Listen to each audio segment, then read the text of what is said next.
Hey everyone, 2 weeks from now, Era will be released on Q10 Records worldwide, September the 15th. And today, iTunes and Google Play, what's the Google Play Store called? Google Play Store. Google Play Store pre-orders are live. So not only have we had MikeDawes.com pre-orders live, we have these live as well today.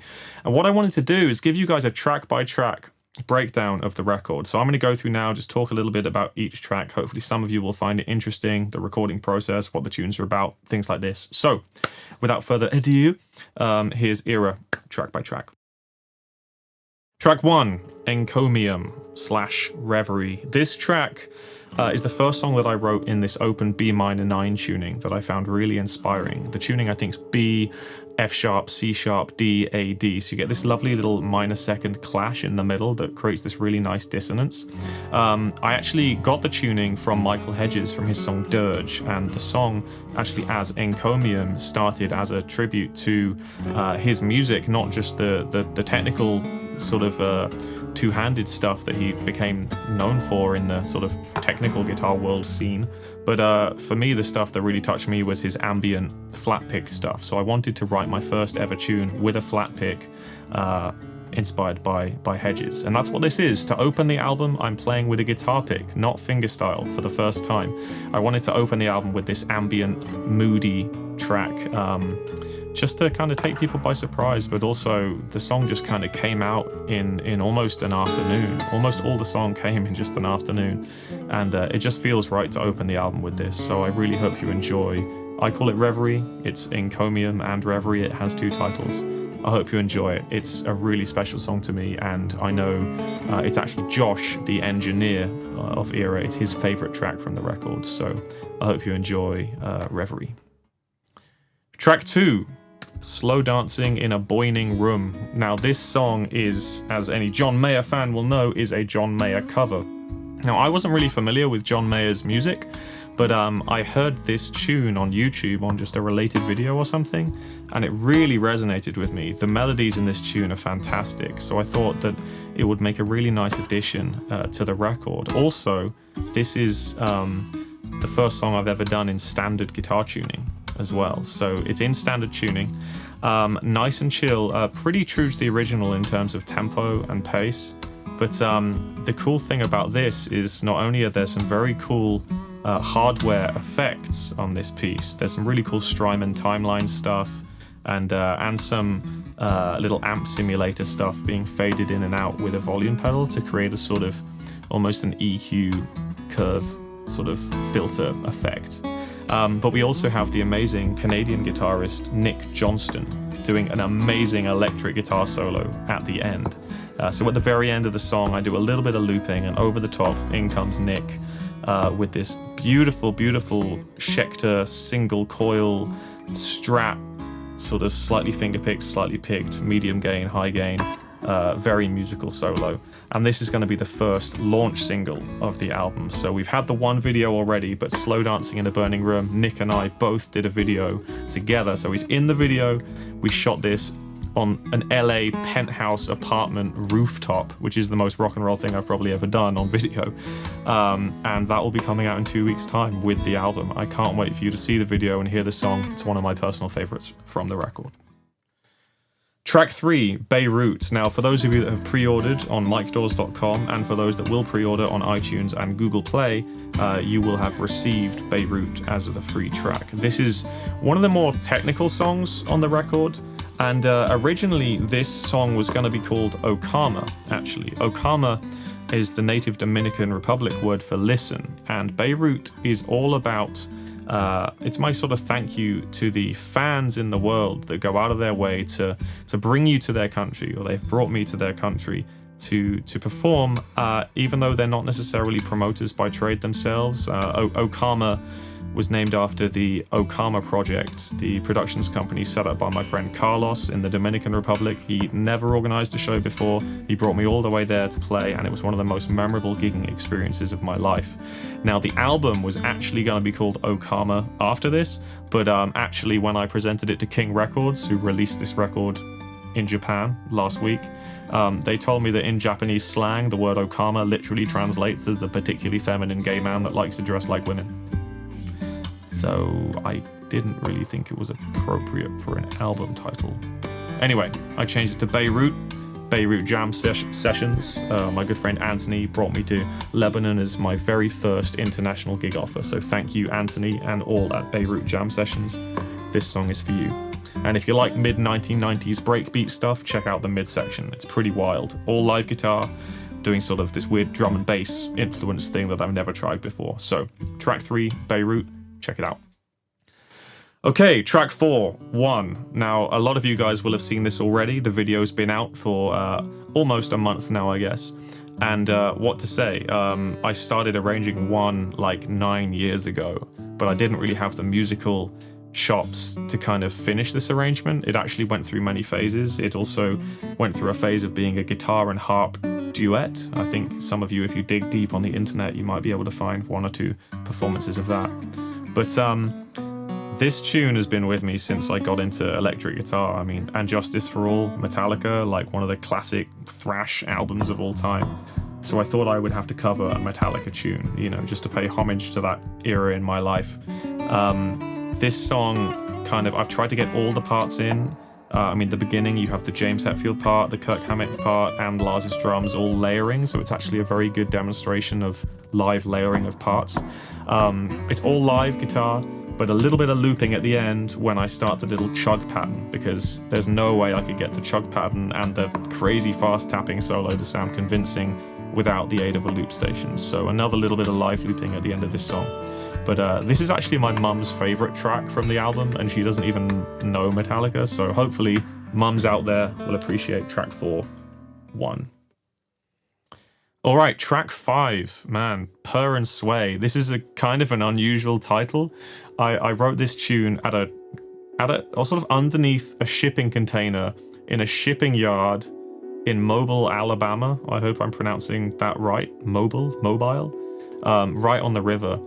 We had an overnight on a Justin Hayward tour, and I was on the tour bus, and we kept the generator rolling, and it was a very, very windy night. I was just laying in my bunk, and the melody popped into my head during that kind of time, with the purr of the engine and the sway of the bus, to kind of literally translate the title there. It's a very, very good example, once again, of layered parts. I actually did an interview with Guitar World not too long ago, where I demonstrated building melody, then bass line, then chords, then percussion, and that's how this song was built on that bus in Alabama. It's in Dadgad. It's a pretty kind of cliched, happy Dadgad song, and I managed to get, you know, the 4 chords of glory, axis of awesome, in the midsection of this song, because I'd never done the 4 chords before, and I thought this would be a perfect cheesy avenue to do it.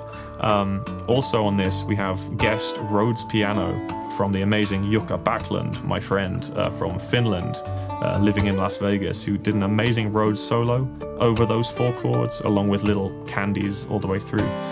It also features Seaboard, played by me. The Seaboard is this really cool keyboard instrument by a London company called Roley, famous for being demoed by people like Jordan Rudess and Marco Parisi, 2 amazing keyboard players.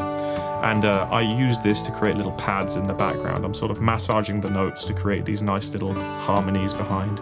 And there's also a little bit of synthesizer at the beginning, just to mark a nice little transition between the end of One and the beginning of Purr and Sway. And that's also played by Jukka Backlund. There's also some bonus points available for someone that picks out the Star Wars melody that I managed to throw in for a few seconds in this piece.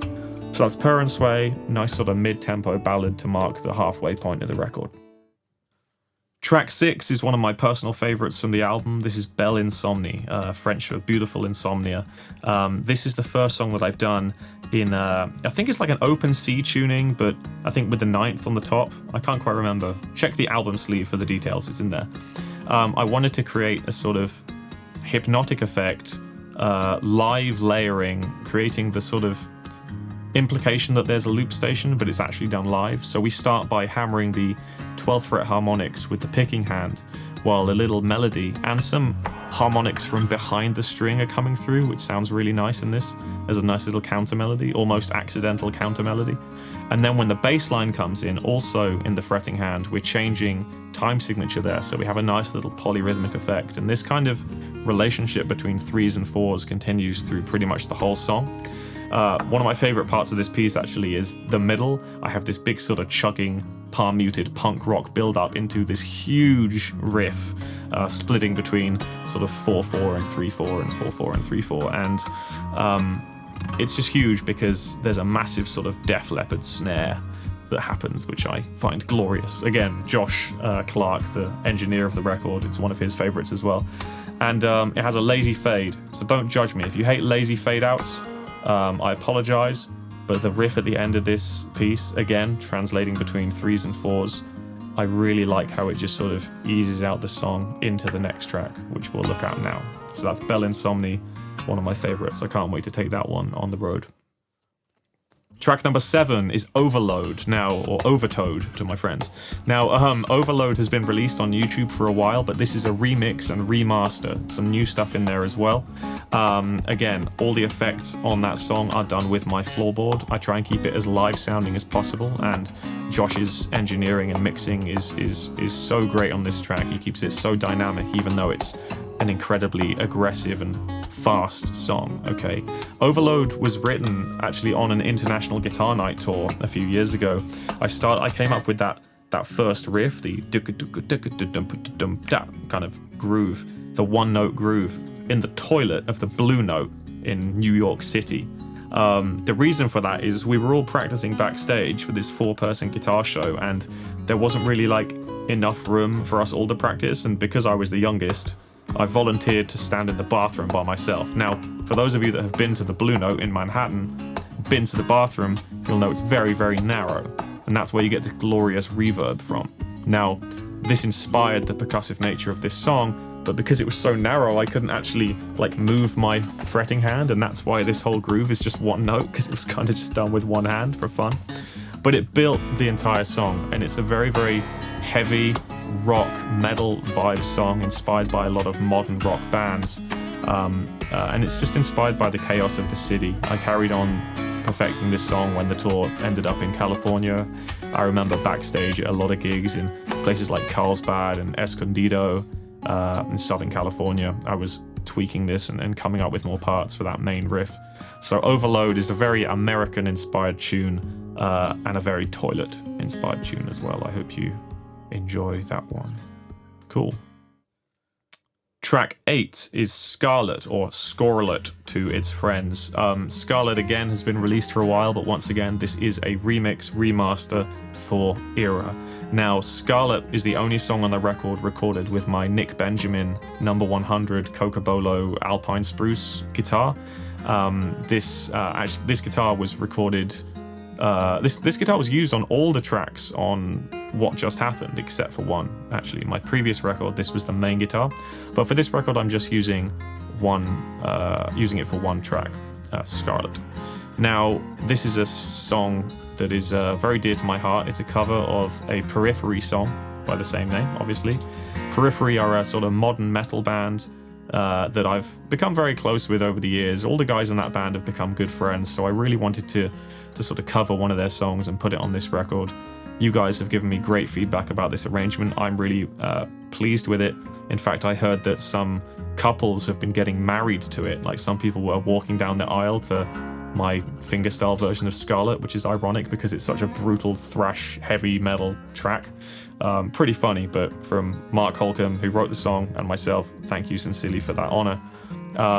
Again, lots of floorboard effects in this, a little bit of looping in the middle when the guitar solo happens, but it's mostly live. I remember touring this through America and Canada as a duet with Argentinian tango master Kike Sinesi, which is hilarious. This sort of elderly gentleman playing his nylon string Godin, playing the harmonies to this thrash metal tune. It's pretty fun.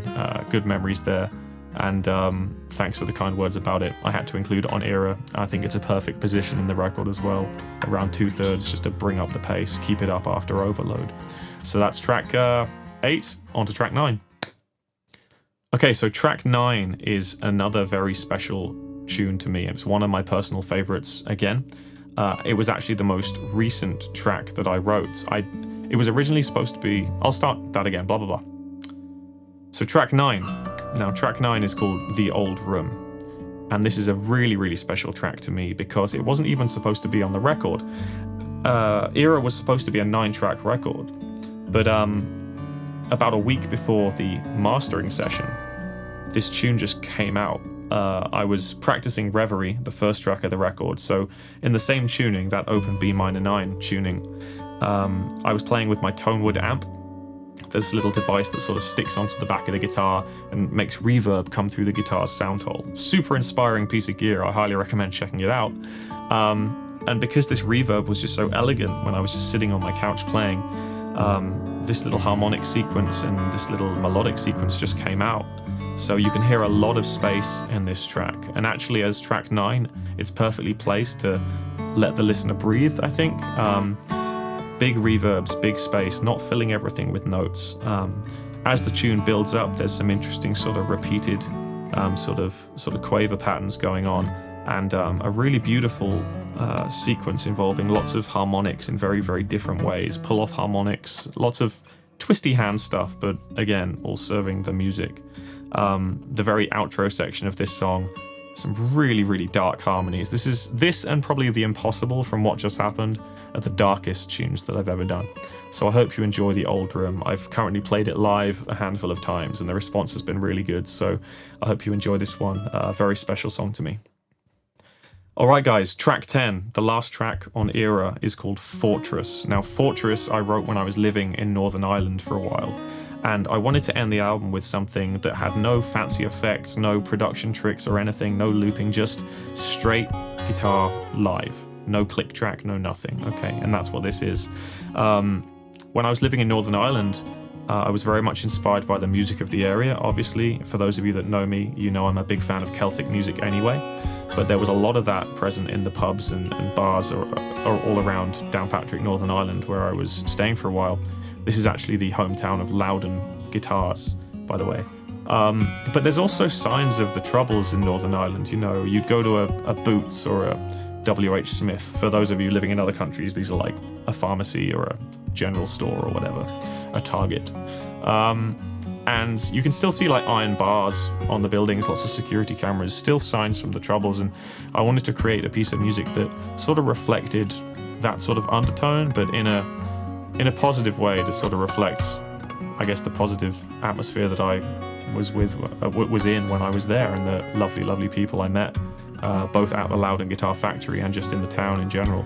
So Fortress starts with this kick pattern, which is the heel of my hand sort of hitting the top of the guitar, playing in 7.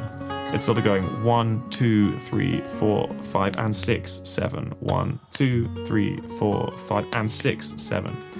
But then we have this waltz, this Celtic waltz over the top. So that was a nightmare to learn. I kind of had to play this waltz as the heel of the hand's kicking in. So it's a real technical exercise for anyone who wants to learn this. But for those of you who are listening to it and think, those kick drums sound really weird, that's what it is. It's 7/3, essentially. It then progresses into a very Hedges-esque sort of hammer-on pattern. And actually the final notes on the whole record at the end of Fortress, you will recognize as the end of the theme tune of Malcolm in the Middle. Super random, but the end of Era is basically Malcolm in the Middle. So that's Fortress, the 10th track on Era. I hope you enjoy the record. For those of you that have pre-ordered or shared or liked or commented on the video for one so far, thank you so much, and I can't wait to see your cover. Era will be out September the 15th on Q10 Records all over the world, and Slow Dancing in a Burning Room as the lead single for that. Thanks guys, see you soon, you're awesome.